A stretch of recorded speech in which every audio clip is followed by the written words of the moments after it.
I've made a number of documentaries you can see about our subject tonight, Seamus Robinson, and his story stems from 1916 through to the brave attacks on the RIC barracks in the War of Independence, through to the Civil War. And it's a huge disservice to Irish history that he's not more well known. Now I'm going to introduce Dan Jack. His relative, Dan Jack, is addressing this fact tonight and righting this wrong. He's the author of Citizen Soldier, Seamus Robinson and the Irish Revolution. I can guarantee you this is a great book. Daniel Jack is a community activist who hails from the Clonard area of West Belfast. He has a keen interest in Irish and local history, especially Irish republicanism in the early part of the 20th century. He is also a founding member of the James Connolly Visitor Centre. So sit down, relax, get comfy, and for the next 45 minutes or so, listen to a brilliant author in the story and discuss Seamus Robinson, a veteran IRA leader who personally carried out the revolutionary actions that would help Ireland achieve its freedom. If you have any questions, please post below in the comments and I'll ask them at the end to Dan. Okay, so away you go, Dan, and thanks very much. Okay, thanks Marcus for the introduction, and also my sincere thanks to everyone for zooming in tonight. This is a great and innovative platform to share our collective love of Irish history in what is a very challenging time. So I'm sitting here in Belfast under the shadow of Cave Hill, which I believe is the cradle of Irish republicanism. And looking at the screen, I recognise some names from different parts of Ireland, and indeed I see some people that's zooming in from the United States as well. So well done to Liam and all the team who have created Trasna and Natira, and I'm delighted to be playing a small part. All the contributions to date have been fantastic, and hopefully I don't disappoint. My purpose tonight is to give a brief insight into the life of Seamus Robinson. He is an often overlooked and forgotten figure. He was a stranger who joined the people of South Tipperary to fight alongside them in the struggle for Irish freedom. His story is indeed complex. It has many twists and turns that span Belfast, Glasgow, Dublin, and of course Tipperary and the surrounding area. Robinson would play a leading and pivotal part during the Irish Revolution of 1916 to 23. So who was Seamus Robinson? Hailing from working class roots in industrial Belfast, he was born on the 6th of January 1890 in number 22 Sevastopol Street, which is just off the Falls Road. It's where the famous mural of Bobby Sands is located today. He grew up in the Clonard area and experienced firsthand the grim struggle for survival in these poverty-stricken communities. Two of his siblings died young of diseases that were endemic in these tough conditions. He witnessed and was impacted by the blight of sectarianism. He recalled exchanging stones with Protestant boys on the Springfield Road, just where the so-called Peace Wall is today. Robinson was a young participant in the 1798 Centenary Parade, which was attacked by a crowd of Orangemen. Jokingly, he said that these encounters started his active service and gave him a rudimentary introduction to military tactics. Robinson detested sectarianism. He thought it was a means of control, a mechanism of divide and conquer. He felt it was better to win people over to their cause rather than alienate them further. He would oppose any form of unfairness and discrimination throughout his life. These early experiences would leave an indelible mark and ensured that he was left-leaning in his political outlook.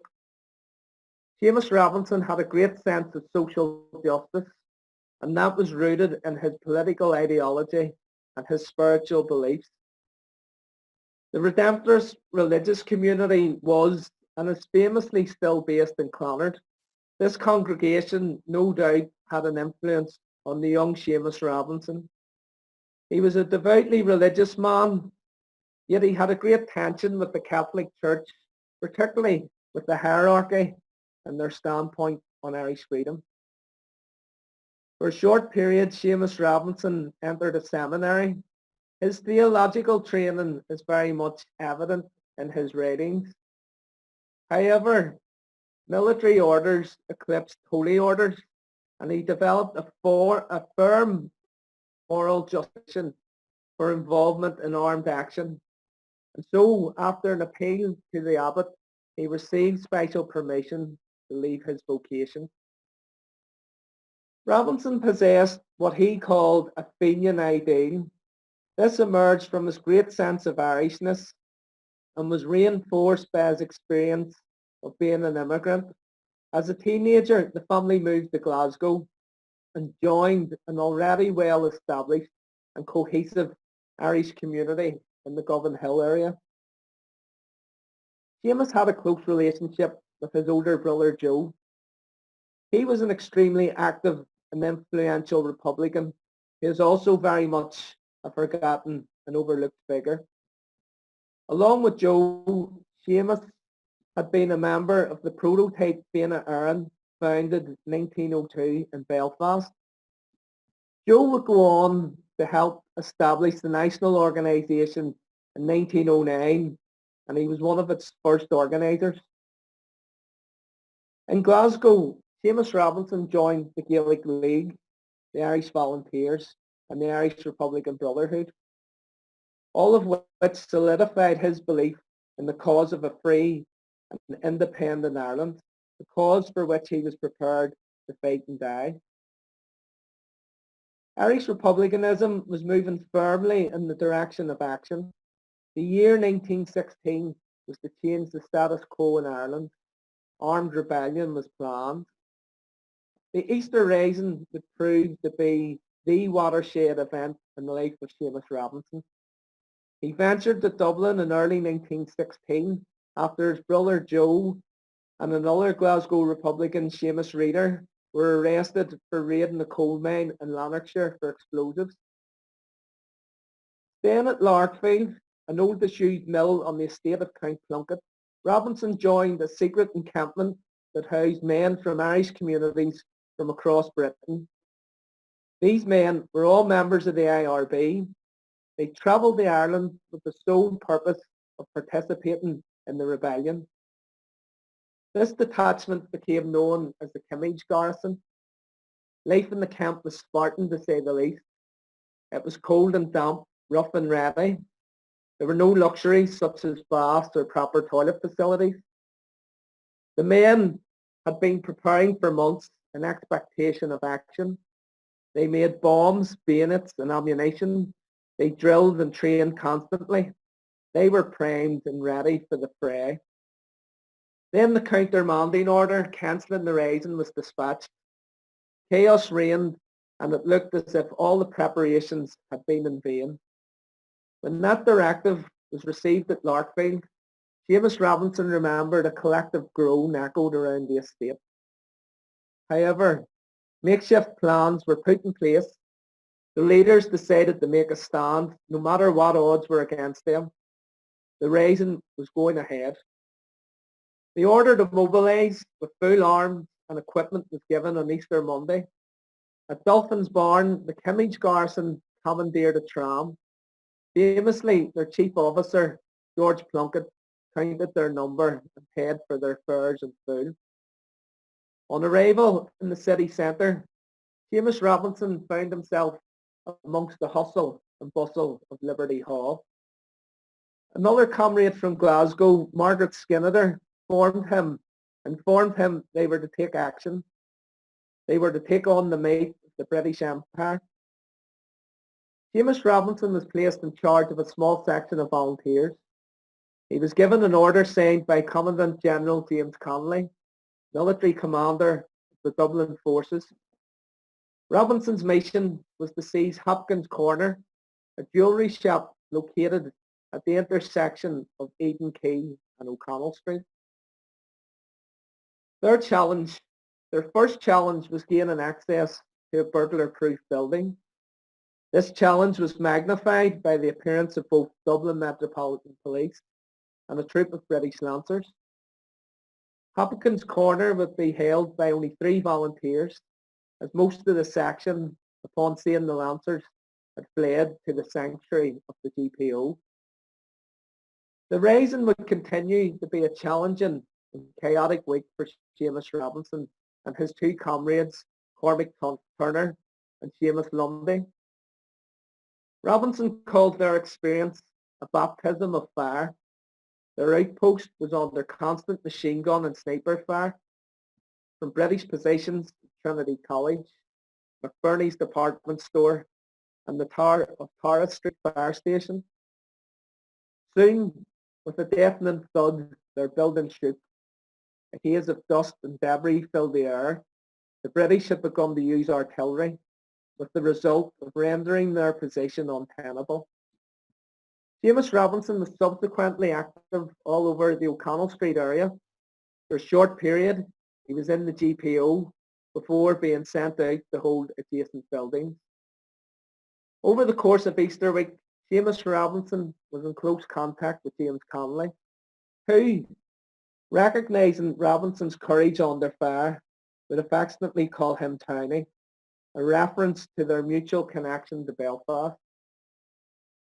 Seamus Robinson in turn would have a great admiration for Connolly, his bravery, his ideals, the vision of a new Ireland that would cherish all children of the nation equally. The Easter Rising had a profound and lasting impact on Robinson. His experience of a stand-up fight against superior odds allowed him to formulate a notion of guerrilla warfare that he would embed in South Tipperary alongside an able group of comrades. Reorganised as the Irish Republican Army, the volunteers would, in the next stage of hostilities, confront their enemy differently, this time on their terms, choosing their own ground and melting back into their environment. Robinson felt local initiative would be paramount. In his words, guerrillas should be autonomous freelancers to enable them to become a ghostly army of sharpshooters. Summing up his plan of campaign, Robinson stated the IRA should shoot their enemy out when they could, burn them out when they couldn't, and probably, most importantly, volunteers should be out when the enemy expects to find you in. So in prison after the Rising, Robinson's resolve became more steadfast. He believed their fight at Easter week would not be in vain. It was only the beginning. Moved from jail to jail, Robinson was at constant loggerheads with the British authorities. He fought them over prison conditions and over attempts to get him to engage in prison work. Due to his Glasgow address, they even attempted to conscript him into the British Army. Incarceration proved to be another turning point. While in Reading jail, he met Eamon O'Dwyer, thus beginning his connection to South Tipperary. After their release, Eamon purchased Kilshannon, a working farm to act as a base and cover for their activities. So, in 1917, as winter was slowly turning to spring, Seamus Robinson set forth for a new life in a place that was totally alien to him. With its open, clean, fertile, and largely rural environment, Tipperary was a world away from the industrial grittiness of Belfast and Glasgow. His cover as an agricultural labourer became something of an inside joke. His farming knowledge and experience was zero. But with what O'Dwyer called honesty, hustle and zeal, Robinson threw himself wholesale into reorganising the volunteers. Pro-British elements in the area used to sing and jest, "Soldiers are we who nearly fought for Ireland." The South Tipperary volunteers were anxious to redeem the implied stigma. They were incensed by not having participated in the Rising and wanted to be front and centre in any renewal of hostilities. Seamus Robinson too wanted the area to live up to its name as the Premier County. and he instilled an esprit de corps among the locals who admired him for having fought at Easter week 1916. His activities did not go unnoticed by the Royal Irish Constabulary. Robinson in turn believed the RIC was a real danger to their liberation movement. The RIC would be firmly in his sights during the coming conflict. Arrested in 1918 for drilling, Seamus Robinson did not recognise the court. Instead, he sang the soldier song and My Dark Rosaleen.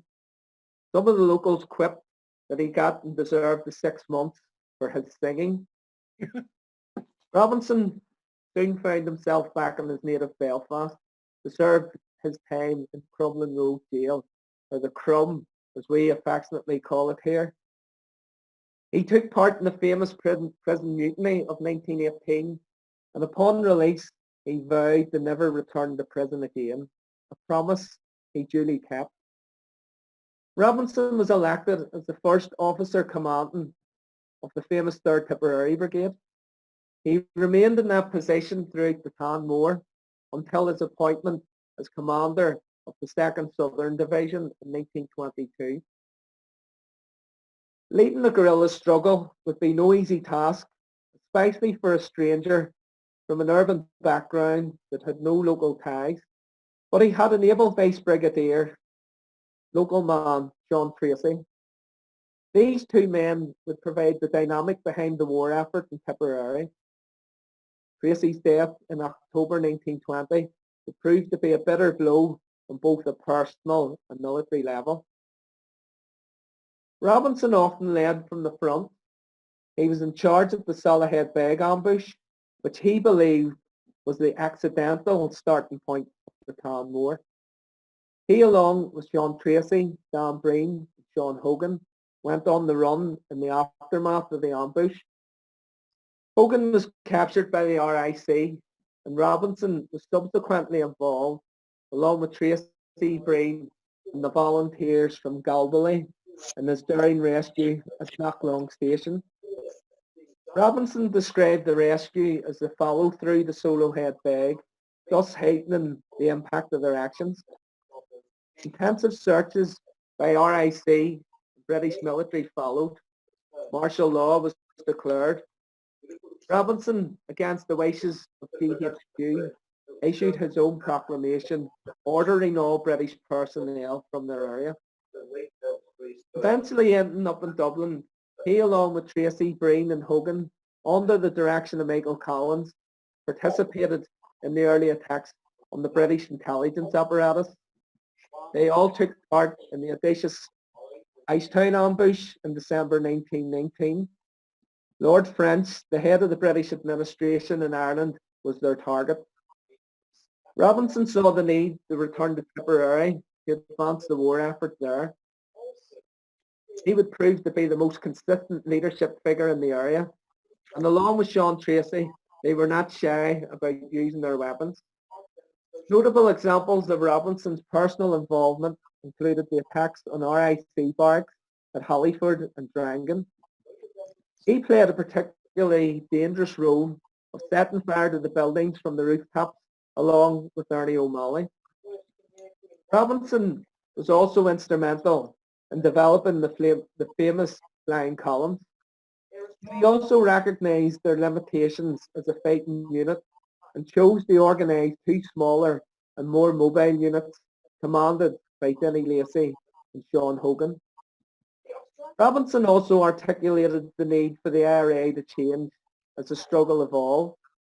So he helped formulate the idea of divisional commands in conjunction with Liam Lynch to ensure closer cooperation between areas and the pooling of resources.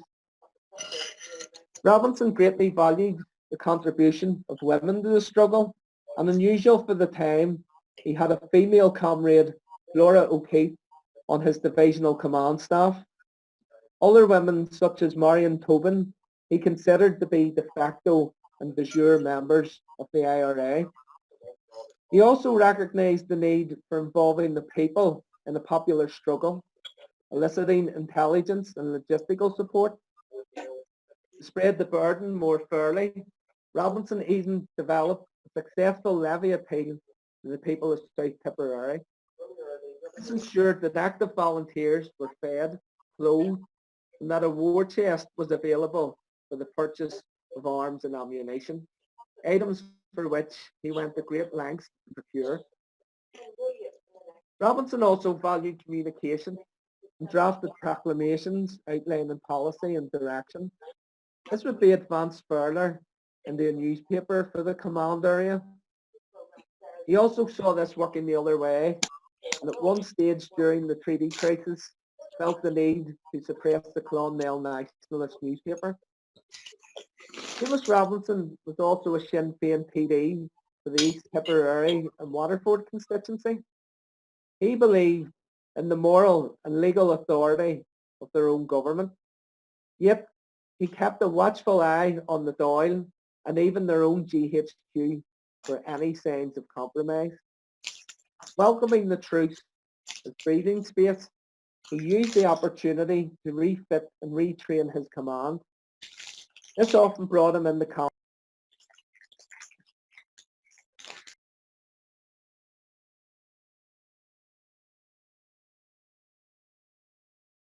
Is everything going okay there? What's going on? I just got muted. Oh, you got muted. So- Okay, just go on. Yeah. So Robinson welcomed the truce as breathing space, and he used the opportunity to refit and retrain his command. This often brought him into conflict with GHQ. Robinson was becoming increasingly suspicious of Dublin. He was soon to be in the eye of the storm that was invoked by the signing of the Anglo-Irish Treaty in 1921. A vociferous opponent, he viewed the treaty as treason. He spoke out against the agreement, and indeed those who signed it, notably singling out Michael Collins. During the treaty debates, Robinson argued that the IRA were guardians of the Republic. They were citizen soldiers called into being for a political purpose, and so should have a veto on the passing of the treaty. They had risked life and liberty to reach this point. During the debates, he also read a letter from some IRA commands renouncing the treaty. The threat was implicit. He believed in a 32-county republic, not a partitioned island where loyalty would still be sworn to the British monarchy. Robinson would be a central figure in this tragic period.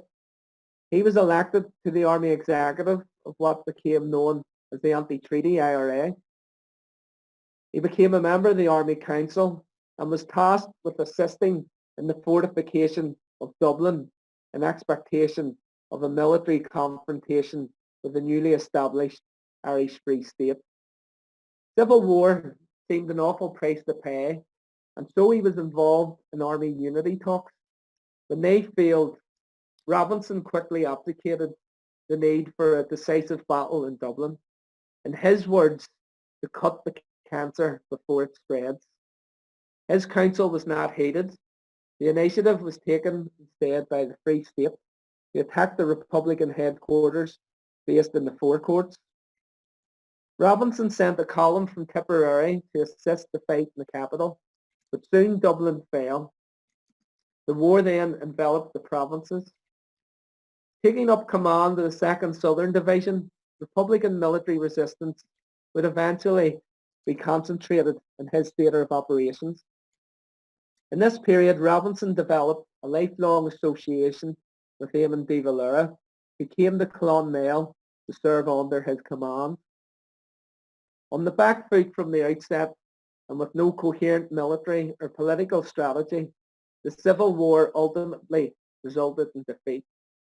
Republicans were in the political wilderness, so Robinson assented to the formation of Fianna Fáil. Elected as senator in 1928, he did not seem fully comfortable with that role, and he resigned his seat after Fianna Fáil gained power in the early 1930s. He subsequently became a trusted bureaucrat, working on military pensions and in the Military History Bureau. He worked tirelessly to ensure that genuine claimants received what they deserved from what he called the wee mutilated state they helped to establish. This work also preserved the contribution that people made to the revolution. In part due to Robinson's efforts, we have one of the most well-documented revolutions in history. A loving family man, he was married to Common the Man volunteer Bridget Keaton. They with their family lived in Dublin. After the revolution, he would defend their actions publicly and privately. He was proud to have taken part in the struggle, and he fostered great links with many IRA associates. He even took Sean Hogan into his home when he fell in hard times, suffering from what we would call today post-traumatic stress. However, Robinson's relationship with Tipperary was deeply fractured. This was based largely around what he termed the Great Tipperary Hoax and what he believed was a false narrative surrounding the war effort in the area. Much of his focus regarding the hoax was in reference to Dan Breen's account in the book My Fight for Irish Freedom.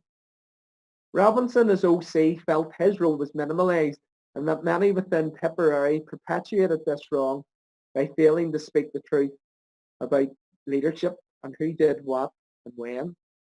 He refused invitations to attend commemorations. He challenged authors and journalists who he felt was peddling what he called the hoax. He even refused to attend the official unveiling by President Sean T. O'Kelly of the Soloheadbeg Monument in January 1950. He did not want his presence to lend credence to what he felt was an untrue account of the ambush. Writing a lengthy letter of explanation to the organising committee, he left them in no doubt of his feelings. He only attended a commemoration the previous year on the 30th anniversary of Knocklong after a direct appeal from De Valera, who was host. Robinson would never escape from the hoax. It even extended to his obituary, where it was stated that he was with Dan Breen at Soloheadbeg. Seamus Robinson died on December 8, 1961. He was just shy of his 72nd birthday. The years of hardship and living life on the run took its toll. He is buried in the Republican plot in Glasnevin Cemetery, and according to a press report from the time, full military honours were rendered at the funeral of Commandant General Seamus Robinson, the veteran IRA leader, which took place yesterday morning from the Church of the Three Patrons, Rathgar. Amongst the large attendance was the President, Mr. De Valera, the Taoiseach, Mr. Lemass, and members of the government of both houses of the Oireachtas. Oscar Traynor gave the oration, alluding to Robinson's role being relegated. He said that no writer of the history of Ireland's fight for freedom could ignore the deeds for which Seamus Robinson was responsible and the valour for which they were carried out. It can be truly said that no member of the Irish Republican Army, whether officer or volunteer, could have exceeded the service given by him. He not only planned the actions which took place under his command, but he insisted on personally seeing them carried out. So hopefully tonight's talk has shed some light on Seamus Robinson, a brave and honest man of integrity that helped shape modern Ireland. I'm happy to take any questions or anything, but Sure. before that, I would like to thank again Marcus and Traston and Nachira for giving me the opportunity to outline Robinson's story, and to thank you all for listening. Guerrilla Mayoga. Oh, Guerrilla, my good Dan, that was fantastic. I learned lots actually from that talk. There's a number of questions here that we have, so I'll just ask a few of them, and then I have a few myself. So Liam O'Sullivan has asked, what is Dan's connection to Seamus Robinson? Like, even to add to that, like, the RIC barracks, Dan Breen says he's at all three RIC barracks attacks, but I think Seamus Robinson felt very different about that. Yeah. Well, firstly, for Liam, my family connection, my mother's side are Robinson. and Oh. we still live in the Clonard area where Seamus was born. So my great grandfather and Seamus Robinson were first cousins. As part of my research into Seamus Robinson, I did a lot of genealogy and was able to explore the Robinson family. They were quite interesting. I think they originated in Scotland and came over to Ireland in one of the, not the official plantation of Ulster, but in one of the sort of localised schemes in North Antrim. So they lived in a place called Ramone, which is roughly where Ballycastle would be today, up in the north coast. I believe that there was a United Irish connection to the Robinsons, but Seamus's grandfather James, who would be, I think, my 3 times great grandfather, had been involved with the Young Ireland movement. He'd been an organiser for the William Smith O'Brien petition, and he ended up a political exile and was fled to France in 1848, at the end of 1848. So Seamus Robinson's father and my twice great-grandfather were born in France. The Robinsons came back to Ireland in the late 1860s and settled in Belfast. So Seamus's grandfather was an engineer by trade, and he got a job in Ross's Mill, which is in the Clonard area, as installing the factory equipment. So he's listed in the street directories as the machine master, which I think is a great title for anyone to have as their job description. And that's the beginning of the Robinson connection to the Clonard area. Nice. Marcus, just for yourself then, the barracks attacks, Robinson does dispute Breen's claims in the book that he was present at all of them. I think Breen was present at certainly he was present at one, but if you read other accounts, especially Ernie O'Malley, Breen isn't mentioned in Hollyford and Drangan anyway, and you think someone as prominent as Dan Breen would feature in an account by Ernie O'Malley. So that is one of the points of contention that Robinson had with Breen. He also took exception at Breen using the RIC wanted poster, which called him the commandant. He disputes that Breen didn't hold any other rank other than quartermaster of the brigade. He also contends that Breen was injured on a number of occasions, and he was recuperating in Dublin when much of the action took place, so he wasn't there. So he contains a lot of what was in Breen's book as well. So it is. It's one of the interesting things how history's recorded and who writes. Oh, you're right. Like I found, like, even doing the Tipperary documentary, so like, you know, you have the Dan Breen book account, and I did the same thing as you. I looked at the Ernie O'Malley account, you know, as the kind of middleman between the two to see which barracks was he actually at. And you would think that somebody as well known as Dan Breen would be mentioned if he was at some of those barracks attacks. He was certainly in the third one, the Rear Cross one. But Hollyford and Drangan, it's dubious. Just some other questions. Let's see. Oh yeah, what was the most surprising thing you found when conducting your research from LJHS TV? Sorry, could you repeat that last bit? What was the biggest surprise you found when conducting your research? Yeah, I think there was lots of surprises actually. Suppose my connection with Seamus Robinson goes back to my own grandfather, who used to speak about Seamus Robinson. So I had a vague notion Seamus Robinson. I knew obviously his connection with Tipperary, but all the other aspects of his life, from joining the original Fianna in Belfast in 1902 through to Glasgow, and I wasn't aware that he had entered a seminary, and I Yeah. also I think his role in the Easter Rising wasn't really apparent in any of the accounts. It's all obviously focused on Tipperary, but I think the Rising was actually the biggest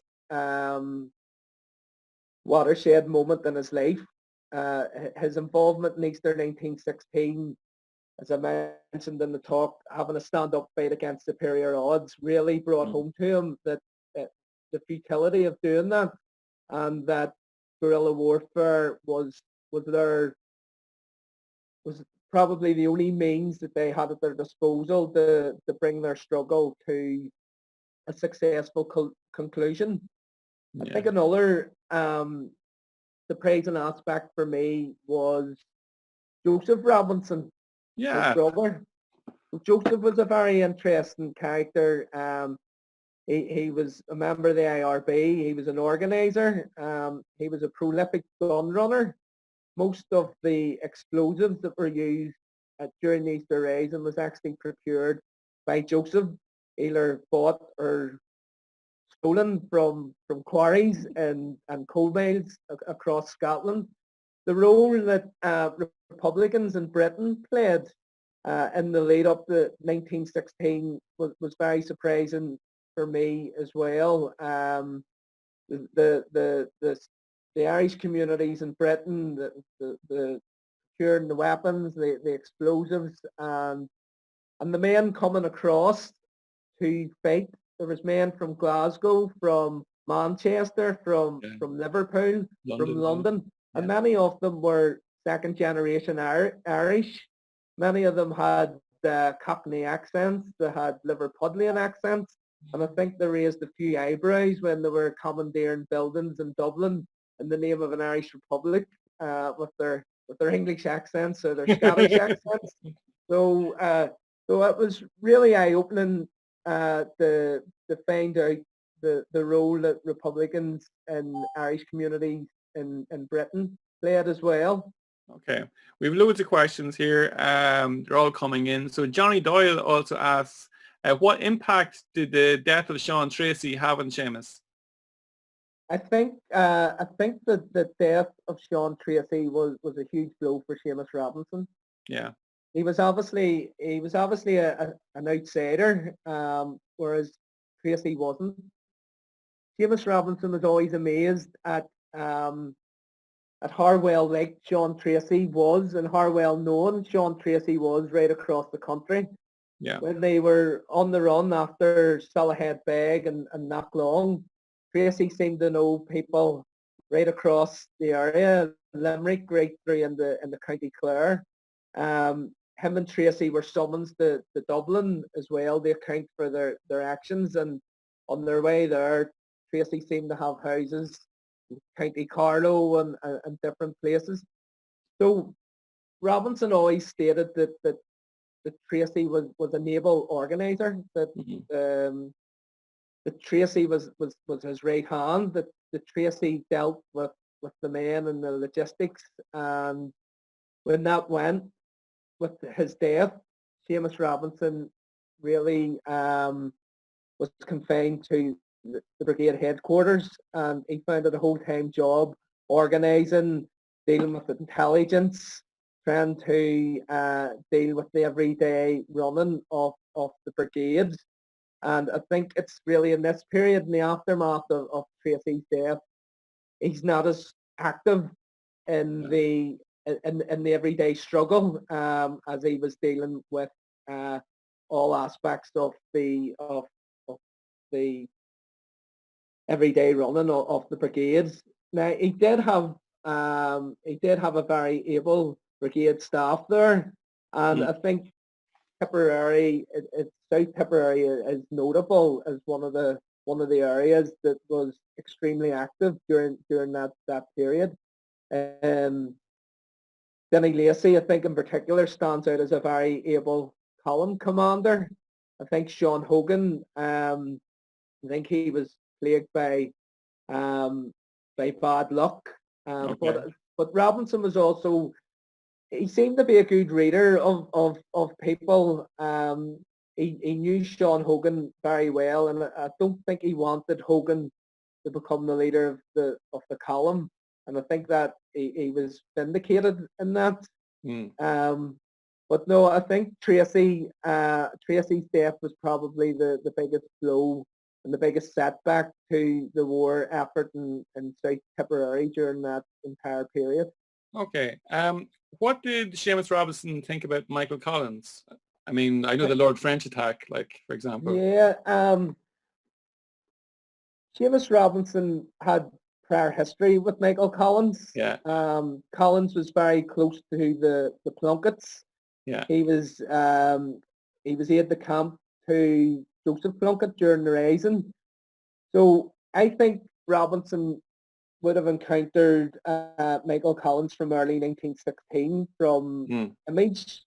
Seamus Robinson was a seminarian. He was a very quiet, mild-mannered sort of character, whereas Michael Collins was very brash and abrupt and suppose quite the opposite. So I think there might have been a bit of a personality clash there. Seamus Robinson described Collins as a bit of an artful dodger, and he wanted his finger in every pie and all that's here. But I think the personal animosity that emerged after the treaty, Seamus Robinson in later years, I think, toned it down a bit.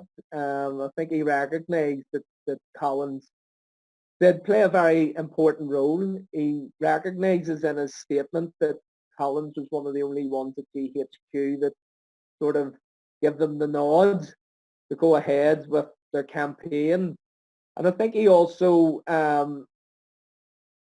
he was one of the few people in the early days that actually worked with Collins in eliminating the G-men, the political detectives. So he obviously had a relationship with Collins. Suppose when you're looking back in this period, you always have to look at what way people felt regarding the treaty. And obviously Collins was one of the architects, was pro-treaty, whereas Robinson was the complete opposite. So I think that always sort of flavours things when you're looking at that. But he also, I found a document, it's actually in the Bureau statements. It's only 5 or 6 pages, and it's around the death of Collins. And I think Seamus Robinson was alluding to Collins making overtures to Republicans. Collins felt that his master plan of using the treaty to undermine the treaty and undermine sort of the British connection wasn't working, that there was in fact a counter-revolution within the sort of the Free State, that he had lost control of it, and that Collins was there to make overtures, and that's when he was killed. So basically Robinson is saying that someone within Collins's entourage was the one that fired the fatal shot that killed him. Okay. But Robinson was also, he was very suspicious of the IRB. He joined the IRB in 1915, but he left. He felt it was redundant when a popular mass democratic movement emerged after the Rising. He called the IRB a sinister cabal, and so I think that sort of played into his relationship with Collins as well. Okay. You're getting an awful lot of positive comments here. Aidan Hassett, brilliant, thanks Dan. Liz Gillis, brilliant talk Dan, well done. Lenovo Tab, well done, fair play. And Robinson was one of the real action men, a true leader en route during the barrack attacks. Lenovo Tab M10 has asked, is there a monument to Seamus in Tipperary? Well, he's included within the Soloheadbeg monument. His name features on that. His name is on the new monument that was unveiled for the 100th anniversary at the actual ambush site. His name is on the plaque at Knocklong as well. So yeah, there is a few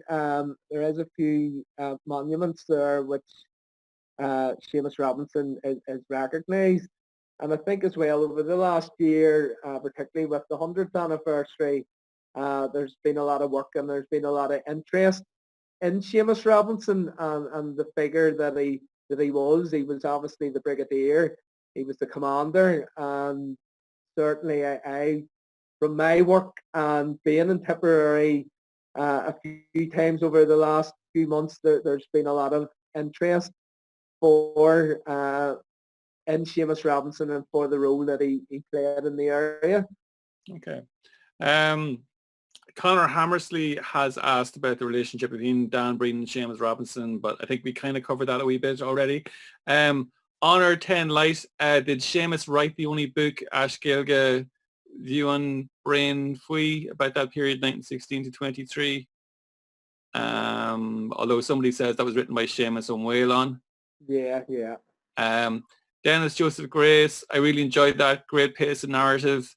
I've long been fascinated by Seamus Robinson, someone who's not so well known, and a lot to do with the fact that Dan Breen didn't take him for some reason. Let's see. Talk Daniel. Everything there is great. You're getting some fantastic comments. Let's see, anything else there? I think everybody says I've learned a lot. Great informative talk. Great talk. I'll tell you, Dan, you'll go far with the positive feedback like this. That's fantastic. What was I going to say? I think that's it. Unless you feel like there's something else you'd like to address, do you think there's anything that's been missed out on that you'd like to address? No, I'd just like to thank everyone again, and I see Stephen Coyler from Glasgow, so I'm glad the Glasgow Irish have zoomed in tonight as well. It's for me, it was a very personal journey. Looking at Seamus Robinson, and I have sort of reconnected the Belfast Robinsons with the Dublin Robinsons as they ended up. I've met Seamus's direct descendants. His daughter Dimpna was very kind to me. She was a great wealth of knowledge, and she gave her time freely to me. Also his son-in-law, Joe McAntony, who's a very interesting character. He was a journalist who had a great interest in Seamus and offered a lot of insights as well. So it was great doing that, but it was also great doing the family history as well. And I've actually connected with people in Canada who's Robinson descendants and who greatly assisted me. A lady called Isabelle Rancourt from Quebec as well. So her grandmother and my great grandfather were brother and sister, and she emigrated 1913, and that was the loss of that connection. So after nearly 100 years, I've rekindled a lot of connections within the wider Robinson circle. So it's been great as well. But it's also, I have to say, I've had a fantastic relationship with people in Tipperary. Kathleen Una, Neve, Aideen, Neil Ryan, the 3rd Tipperary Brigade Commemoration Committee, and I'm deeply grateful and humbled by the response to Seamus Robinson and all the help and assistance that have been given on the journey of writing the book. So thanks to everyone who helped and played a role in it, and again thanks to everybody for listening tonight.